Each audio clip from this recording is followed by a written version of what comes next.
Hello বন্ধুরা, আশা করি সবাই ভালো আছেন। ইন্ডিয়ান ভিসা সম্পর্কে নতুন আরেকটি তথ্য নিয়ে হাজির হলাম আপনাদের মাঝে। তো আপনারা সকলেই জানেন যে অনলাইনের মাধ্যমে কিন্তু অ্যাপয়েন্টমেন্ট ডেট নেওয়া যাচ্ছে এখন মেডিকেল ভিসা এবং এনটি ভিসার। তো ট্যুরিস্ট ভিসা এখনও চালু হয়নি। তো ট্যুরিস্ট ভিসা নিয়েই কিছু তথ্য আপনাদের মাঝে শেয়ার করব। তো এখন বর্তমানে সীমিত পরিসরে মেডিকেল এবং এনটি ভিসা চালু করেছে শুধুমাত্র বিভাগীয় শহরের মধ্যে বা বিভাগীয় ভিসা সেন্টারেই কিন্তু এই ভিসাগুলো অ্যাপয়েন্টমেন্ট ডেট নেওয়া যাচ্ছে।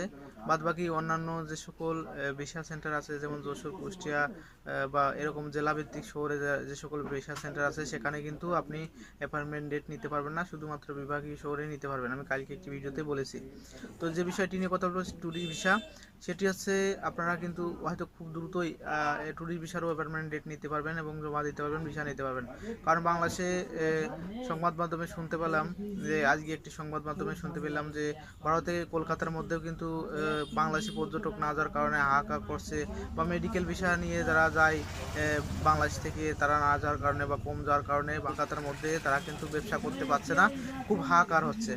তাদের ব্যবসা কিন্তু একদম নেই বললেই চলে, যার কারণে কিন্তু তারাও আবেদন করেছে যে ভারত সরকার যেন বাংলাদেশের সাথে কাজ করে বা সুষ্ঠু সম্পর্ক রাখে, যাতে দু দেশের মধ্যে আর্থিক অবস্থা ভালো হয়। তো বাংলাদেশেও কিন্তু কাজ করতে চেয়েছে এবং ভারত তো সবসময় কাজ করতে চায়। তাদের ট্যুরিস্ট ভিসা যে সকল যাত্রীরা যেত তারা কিন্তু এখন যা বন্ধ আছে, তো যার কারণে কলকাতার মধ্যে খুব খারাপ অবস্থা। তো আশা করছি ট্যুরিস্ট ভিসা খুব দ্রুত খুলে দেবে।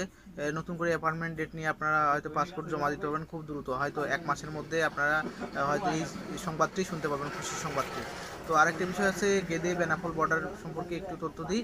এই মুহূর্তে আপনারা গেদে বেনাপোল বর্ডার দিয়ে সহজেই কিন্তু যেতে পারবেন, কোনো সমস্যা হবে না।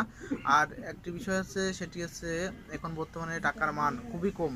বাংলাদেশি টাকার মান কিন্তু খুবই কম, এখন বর্তমানে 69 থেকে 70 টাকার মধ্যে রেট দিচ্ছে বাংলাদেশি টাকার।